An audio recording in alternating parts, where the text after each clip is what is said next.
ജ്യോതിഷത്തിലെ കാണാപ്പുറങ്ങൾ തേടുന്ന പ്രണവത്തിലേക്ക് എല്ലാ മാന്യ പ്രേക്ഷകർക്കും സ്വാഗതം. ഇന്ന് നമ്മളിവിടെ പറയുന്നത്, അതായത് ഇത്രയും കാലം നമ്മൾ തിയറിയാണ് പറഞ്ഞുകൊണ്ടിരുന്നത്, ഇപ്പോൾ പ്രാക്ടിക്കലാണ്. അതായത് നമ്മുടെ എല്ലാവരുടെയും കുടുംബത്തിൽ, എൻ്റെയും നിങ്ങളുടെ എല്ലാം കുടുംബ ജീവിതത്തിൽ ഓരോ കുടുംബത്തിലും സംഭവിച്ചുകൊണ്ടിരിക്കുന്ന യഥാർത്ഥ ജീവിത സത്യങ്ങളാണ് ഇവിടെ ആവിഷ്കരിക്കുന്നത്. കാരണം നമുക്ക് എങ്ങനെയെല്ലാം പറഞ്ഞു കൊടുത്തിട്ടും പലരും ജ്യോതിഷത്തെ തെറ്റിദ്ധരിക്കുകയാണ്. കാരണം പലരും പറയുന്നത് ഞങ്ങൾ ഒരുപാട് പൂജകളൊക്കെ നടത്തി പ്രത്യേകിച്ച് ഒരു ഗുണം ഉണ്ടായില്ല. അപ്പോൾ പൂജകൾ നടത്തുന്നതിന് വേണ്ടിയിട്ടാണ് നമുക്കൊരു അസുഖം വന്നാൽ നമ്മൾ ആശുപത്രിയിൽ പോയി ചികിത്സിച്ച് ആ അസുഖം മാറി പിന്നീട് വീണ്ടും പൂർണ്ണ ആരോഗ്യത്തോടുകൂടി ജീവിതം തിരിച്ചു പിടിക്കുന്ന പോലെ തന്നെയാണ് നമ്മുടെ ജീവിതത്തിൽ ഉണ്ടാകുന്ന പ്രശ്നങ്ങൾ പരിഹരിക്കുന്നതിന് യഥാർത്ഥത്തിലുള്ള ജ്യോതിഷ വഴിയിലൂടെ എല്ലാം സാധിക്കും. അങ്ങനെയുള്ള ഒരുപാട് അനുഭവസാക്ഷ്യം വീഡിയോ ഇട്ടിട്ട് പോലും പലരും വിറച്ചുകൊണ്ടിരിക്കുകയാണ്. അപ്പോൾ അങ്ങനെ ആ വിറച്ചുകൊണ്ടിരിക്കുന്ന സമൂഹത്തിനൊരു ബോധവൽക്കരണം വരുത്തുന്നതിന് വേണ്ടിയാണ് ഒരു കൂട്ടായ്മയിലൂടെ എല്ലാവരുടെയും ജീവിതത്തിൽ സംഭവിച്ചുകൊണ്ടിരിക്കുന്ന കാര്യങ്ങൾ, നിത്യജീവിതത്തിൽ സംഭവിക്കുന്ന കാര്യങ്ങൾ നിങ്ങളുടെ മുമ്പിൽ അവതരിപ്പിച്ചുകൊണ്ടിരിക്കുകയാണ്. അപ്പോൾ ഈ അവതരണം കൃത്യമായിട്ട് നിങ്ങളെല്ലാവരും മനസ്സിലാക്കുക. അല്ലാതെ ആരെയും ചൂഷണം ചെയ്യാനോ പറ്റിക്കാനോ വേണ്ടിയിട്ടല്ല. നമുക്ക് യഥാർത്ഥത്തിൽ ജ്യോതിഷം എന്നാൽ എന്താണ്, അതിലൂടെ നമ്മുടെ ജീവിതത്തിൽ എന്തെല്ലാം മാറ്റങ്ങൾ വരുത്താൻ സാധിക്കും, അതിന് വേണ്ടിയിട്ടുള്ള ഒരു യഥാർത്ഥ ജീവിത അവതരണം തന്നെയാണ് ഇവിടെ നിങ്ങളുടെ മുമ്പിൽ അവതരിപ്പിക്കുന്നത്. എല്ലാവർക്കും നന്ദി, നമസ്കാരം. എൻ്റെ പേര് അഖിലെന്നാണ്. ഞാൻ തിരുവനന്തപുരത്താണ് താമസിക്കുന്നത്. ഞാനിപ്പോൾ ഈ അമ്പലത്തിൽ വരാൻ കാരണം വേറൊന്നും കൊണ്ടല്ല, എനിക്കൊരു ലവ് അഫെയർ ഉണ്ടായിരുന്നു.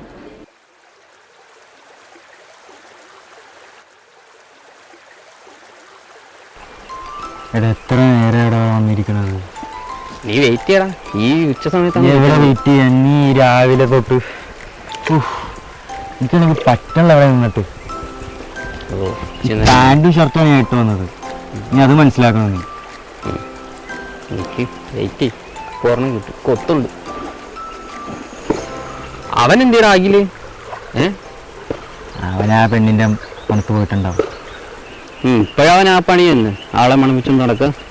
ഇപ്പോഴും ഉണ്ടോ? എനിക്ക് പുറകെ നടക്കാൻ മാത്രമേ ഉള്ളൂ.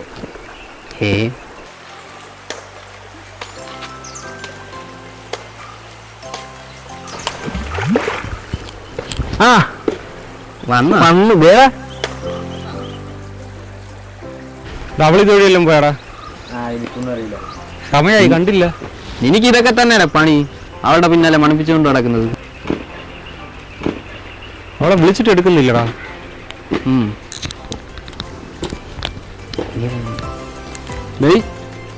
നീ വല്ലതും കിട്ടിയാ? എവിടെ നിന്ന് കിട്ടാനല്ലേ, രാവിലെ തൊട്ടേ വെയിലത്ത് നിൽക്കുകയാണ്. നിനക്കൊക്കെ പോലും കിട്ടുന്നില്ല. നീ ഇങ്ങോട്ട് വാടാ, അങ്ങ് ചൂണ്ടിടാം. ഞാനിപ്പോ പോവും. അവള് വരുമ്പോഴത്തേക്ക് ഞാനങ്ങ് പോകും.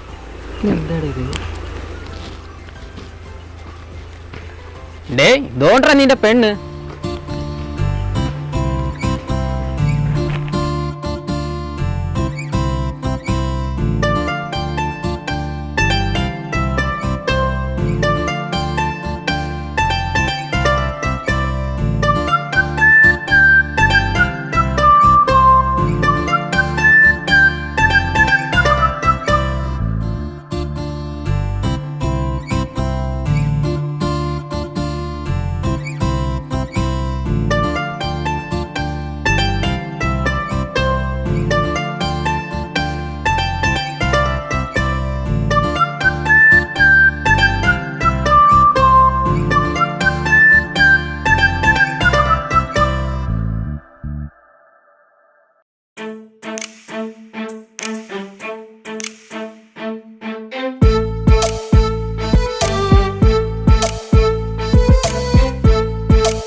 കളിച്ചിട്ട് പോവാം.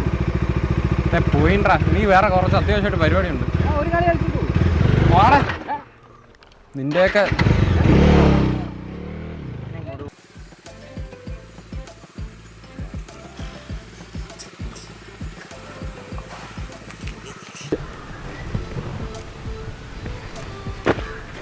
അവനാണ് പോകുന്നത്. ഇതിനാണ് അവൻ തിരക്ക് കൂട്ടി പോയത്. കൊള്ളപ്പന്നി. നമ്മളിവിടെ കളിക്കാൻ സമയമില്ല. അതിന് പെണ്ണായിട്ട് കറങ്ങാൻ പോകുന്നു.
മോനെ മോനെ എന്നാ പറ്റി? വാതിൽ ഓർക്കടാ. എടാ മോനെ വാതിൽ ഓർക്കടാ നീ. ഒന്നുമില്ല അമ്മ, പോ. മോനെ വാതിൽ ഓർക്ക് മോനെ. ഒന്നുമില്ല, പോവാൻ പറഞ്ഞ.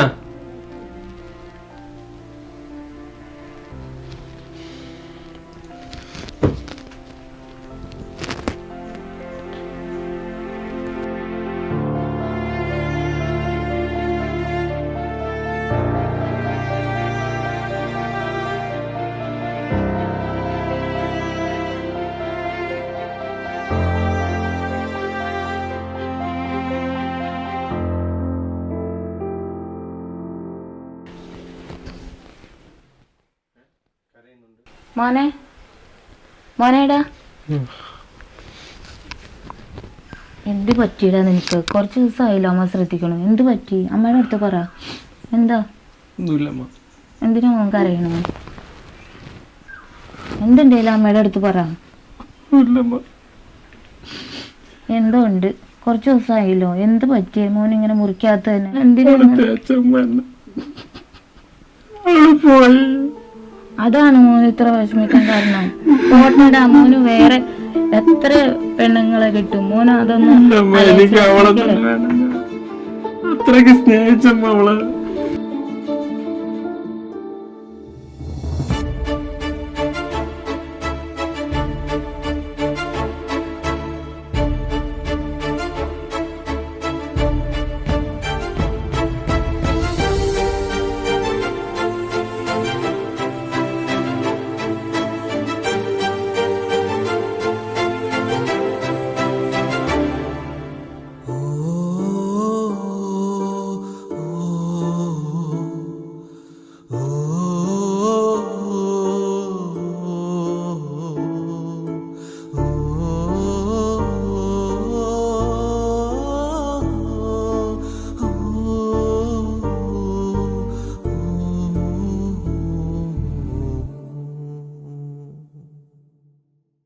കോളേജിൽ വെച്ചാണ് ഈ പെൺകുട്ടിയെ കാണുന്നതും.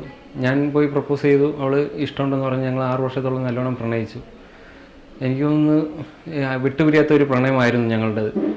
എനിക്ക് നല്ലൊരു ജോലി കിട്ടി. ഞാൻ വീട്ടിൽ പോയി സംസാരിച്ചു. എൻ്റെ വീട്ടിൽ പോയി ഞാൻ കാര്യം പറഞ്ഞു, എനിക്ക് അവളെ ഇഷ്ടമാണ്, എനിക്ക് അവളെ കെട്ടിച്ചേരണമെന്ന്. എൻ്റെ വീട്ടിൽ സമ്മതമായിരുന്നു. സമ്മതമായതുകൊണ്ട് ഞാൻ നേരെ അവളുടെ അടുത്ത് പോയി പറഞ്ഞു, നിൻ്റെ വീട്ടിലും കൂടെ ഒന്ന് സംസാരിക്കും, നമുക്ക് എന്തായാലും കല്യാണത്തിൻ്റെ കാര്യത്തിലോട്ട് പോകാമെന്ന് പറഞ്ഞു. അപ്പോഴത്തേക്ക് ആ സമയത്ത് അവൾ ചെറിയൊരു വഴക്കുണ്ടായി. ഞാൻ വിചാരിച്ച് ശരിയാവും എന്നുള്ള രീതിക്ക്. ഇതിപ്പോൾ പലപ്പോഴും ഈ കാര്യങ്ങൾ പറയുമ്പോഴെല്ലാം വഴക്കായിരുന്നു. സ്ഥിരം ഈ വഴക്കായപ്പോഴത്തേക്കും പെട്ടെന്നൊരു ദിവസം അവൾ വിളിച്ചിട്ട് പറഞ്ഞു, ഈ ബന്ധം നമുക്ക് വേണ്ട നിർത്താമെന്ന്. ഈ പ്രശ്നം പരിഹരിക്കാൻ വേണ്ടി അവളുടെ അടുത്ത് പോയി സംസാരിച്ചു. പക്ഷേ അവൾ ഒന്നിനും കൂട്ടാതെ എന്നിൽ നിന്ന് വിട്ടുമാറുക മാത്രം ചെയ്തു. ഞാൻ അടുക്കാൻ വേണ്ടിയിട്ട് ശ്രമിക്കുമ്പോഴെല്ലാം അവൾ മൊത്തത്തിൽ പോയി എൻ്റെ കയ്യിൽ നിന്ന്. എനിക്ക് അങ്ങനെ ഇരിക്കുമ്പോഴത്തേക്കും ഭയങ്കര വിഷമത്തിൽ ഞാൻ മൊത്തം ഡിപ്രഷൻ അടിച്ചിരിക്കുമായിരുന്നു. ഞാൻ ഈ കാര്യം പറഞ്ഞ് വീട്ടുകാരിൽ നിന്ന് അകന്നു നിൽക്കുകയായിരുന്നു. 4 വട്ടം സൂസൈഡ് ചെയ്യാൻ തന്നെ ശ്രമിച്ചു. പക്ഷേ വീട്ടുകാർക്ക് വേണ്ടിയിട്ട് പോലും എനിക്ക് തിരിച്ച് എൻ്റെ ജീവിതത്തിലോട്ട് വരാൻ പറ്റിയില്ല. ഈ അവസ്ഥ കണ്ടിട്ട് എൻ്റെ കൂട്ടുകാരനാണ് പറയുന്നത്, ഇങ്ങനെ ഒരു സ്ഥലമുണ്ട്, പ്രേരമംഗലം എന്ന് പറയുന്ന അമ്പലത്തിൽ പോയാൽ മതി, അവിടുത്തെ ഗുരുനാഥനെ കണ്ടാൽ മതി എന്ന് പറഞ്ഞു.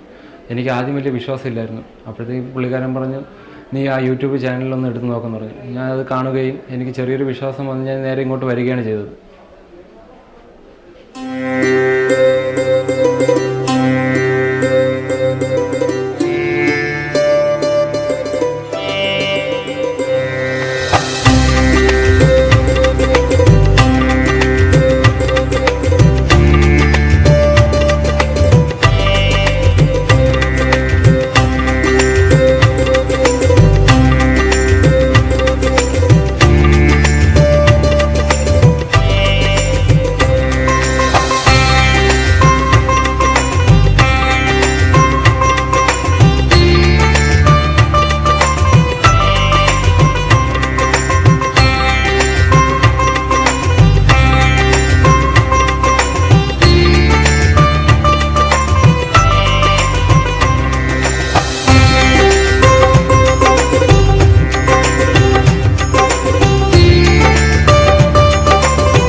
പിന്നെ എന്തായിരുന്നു ആവശ്യം?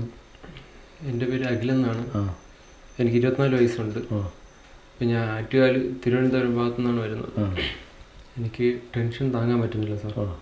ഞാൻ 2-3 വട്ടം ആത്മഹത്യ ചെയ്യാൻ ശ്രമിച്ചതാണ്. അപ്പം അമ്മ ഒന്ന് കണ്ടതുകൊണ്ടാണ് ആ സമയത്ത് രക്ഷപ്പെട്ടു പോയത്. ഇപ്പോഴും എനിക്ക് ഒറ്റ ചിന്ത മാത്രമേ ഉള്ളൂ, മരിക്കണം മരിക്കണം മരിക്കണം മാത്രം.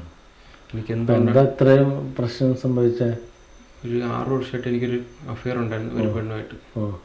ഈ ഇടയായിട്ട് അവർ എന്നെ വേണ്ടെന്ന് വെച്ചു. അപ്പം അതിനുശേഷം എനിക്ക് പോയതിനു ശേഷം എനിക്ക് അവളെ ഓർമ്മ മാത്രമേ ഉള്ളൂ. അവളിപ്പോൾ നോർമലി ജീവിക്കുന്നുണ്ടെങ്കിൽ എനിക്ക് അതിനോട് ഒത്തുപോകാൻ പറ്റുന്നില്ല. അപ്പം ജോലിയൊന്നുമില്ല? ഞാൻ ജോലി ചെയ്യുന്നുണ്ട്. 6 മാസമായിട്ട് ഇപ്പോൾ പോകുന്നില്ല. ഈ ഒരു സന്ദർഭത്തിന് ശേഷം എനിക്ക് പോകാൻ പറ്റുന്നില്ല. എനിക്ക് എൻ്റെ ജീവിതത്തിലോട്ട് തിരിച്ചു വരാൻ പറ്റുന്നില്ല, ജോലി ചെയ്യാൻ പറ്റുന്നില്ല, എൻ്റെ വീട്ടുകാരായിട്ട് മനസ്സമാധാനം ഇല്ല. എനിക്ക് എപ്പോഴും മരിക്കണം എന്നുള്ള ഒറ്റ ചിന്ത മാത്രമേ ഉള്ളൂ. അപ്പം അതിന് നമുക്ക് ഈ മനസ്സമാധാനം തിരിച്ചു കിട്ടാൻ വേണ്ടിയിട്ട് നമ്മുടെ പേരമംഗലത്തപ്പന് ആദ്യമായിട്ടൊരു തട്ടസമർപ്പണം നടത്താം. തട്ട അവിടെ കൊണ്ടുപോയി കിട്ടും, 300 രൂപയുള്ളൂ. അത് എടുത്തിട്ട് 3 പ്രാവശ്യം ഭഗവാന് വലം വെച്ച് അവിടെ സമർപ്പിക്കുക. എനിക്ക് എന്തായാലും എൻ്റെ പഴയ ഊർജ്ജസ്വലത കിട്ടണം, എൻ്റെ ടെൻഷൻ ഇതിൻ്റെ കാരണം എന്തായാലും അത് മാറ്റി കിട്ടണം, അതിൻ്റെ സൊല്യൂഷൻ വേണമെന്ന് ഭഗവാനോട് പ്രാർത്ഥിച്ച് തട്ട അവിടെ സമർപ്പണം നടത്താം. അതിന് ശേഷം നമ്മുടെ പ്രണവമലയിൽ നവനീത ഗണപതിക്ക് 21 ഗണപതി ഹോമം ചെയ്യാം. അതിന് 3500 ചിലവ് വരുന്നത്. അപ്പോൾ അവിടെ അക്ഷത ഒഴിഞ്ഞിടാൻ തരും. നമ്മുടെ ആവശ്യങ്ങൾ, ആഗ്രഹങ്ങൾ, ടെൻഷൻ മാറുന്നു നമ്മൾ പ്രാർത്ഥിച്ചിടാം. അതേപോലെ തന്നെ പ്രണവമലയിൽ ഹരിഹരപുത്രൻ അയ്യപ്പസ്വാമിയുടെ ക്ഷേത്രമുണ്ട്. അവിടെ അയ്യപ്പന് നെയ്ഹോമം നടത്താം. അതിന് 5500 രൂപ. അപ്പോൾ ഒരു 9300 മുടക്കി കഴിഞ്ഞാൽ ഈ ടെൻഷൻ പ്രശ്നം അവിടെ വെച്ച് അവസാനിക്കും കേട്ടോ. അത് കഴിഞ്ഞിട്ട് നമുക്ക് ഇത് എന്തെങ്കിലും വന്നതെന്നുള്ളത് ഞാൻ നോക്കും. അപ്പം തൽക്കാലം നിങ്ങൾക്ക് ആ ടെൻഷൻ മാറിപ്പോകാൻ വേണ്ടിയാണ് ഈ വഴിപാട് വന്നത്. അപ്പോൾ നമുക്കിപ്പോൾ ഇത് എന്താ സംഭവിച്ചതെന്ന് നോക്കാം കേട്ടോ. അപ്പോൾ ഒന്ന് പേരൊന്ന് പറഞ്ഞേ. അഖിൽ. നക്ഷത്രം ഭരണി. ഭരണി നക്ഷത്രം. വീട്ടുകാരെന്താ? അഖിൽ ഭവൻ, തിരുവനന്തപുരം. ആറ്റുകാൽ, തിരുവനന്തപുരം. ഒന്ന് പ്രാർത്ഥിച്ചോളൂ കേട്ടോ. ഞാനൊന്ന് ദേശം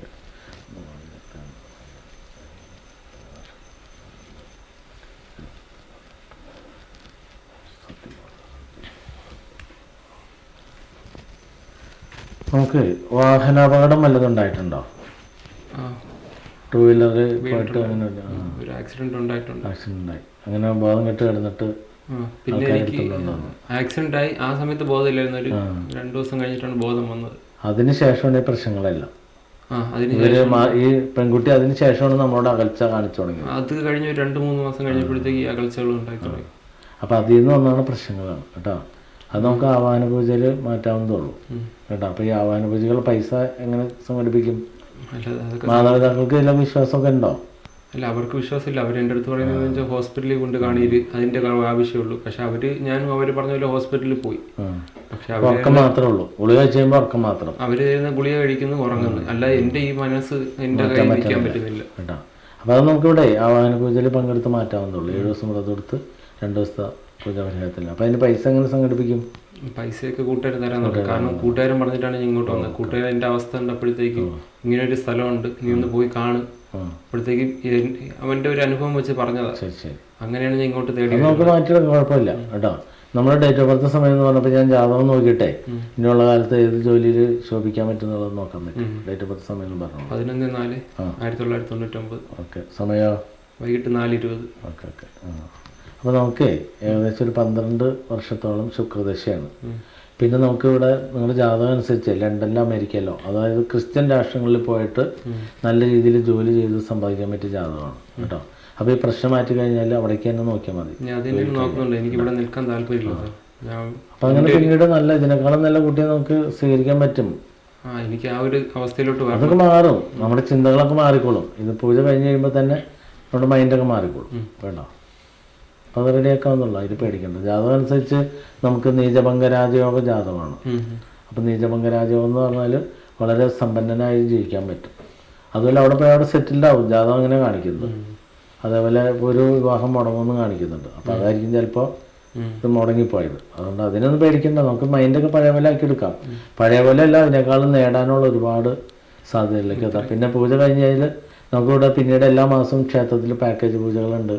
ഇതേപോലെ എന്ത് പ്രശ്നം വന്നാലും നിങ്ങൾക്ക് അകലങ്ങളിൽ ഇരുന്നിട്ട് വഴിപാട് ചെയ്ത് നമുക്ക് റിവേഴ്സ് ചെയ്യാം കേട്ടോ. അതിലൊന്നും പേടിക്കേണ്ട ആവശ്യം. എൻ്റെ കാര്യത്തിൽ പെട്ടെന്നൊരു തീരുമാനം പറഞ്ഞല്ലോ. ഇത് നമ്മൾ ഈ പറഞ്ഞ വഴിപാട് ചെയ്ത് കഴിയുമ്പോൾ തന്നെ നിങ്ങളുടെ മൈൻഡ് മാറും.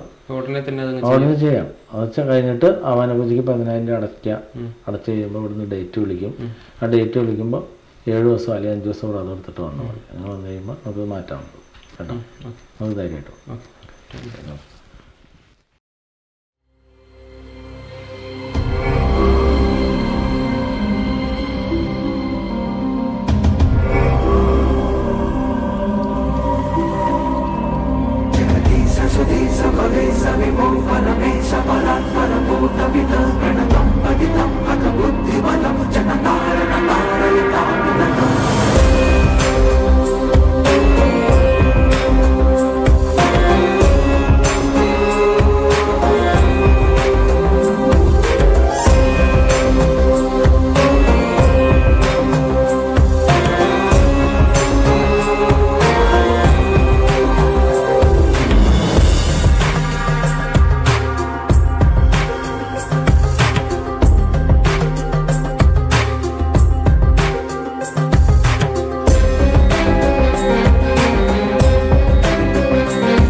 ആയില്യത്തിൻ്റെ അന്ന് വന്ന് ഞാൻ വേണ്ട പരിഹാരങ്ങൾ ചെയ്തു പോയതിനു ശേഷം എൻ്റെ ജീവിതത്തിൽ ചെറിയ ചെറിയ മാറ്റങ്ങൾ കണ്ടു തുടങ്ങി.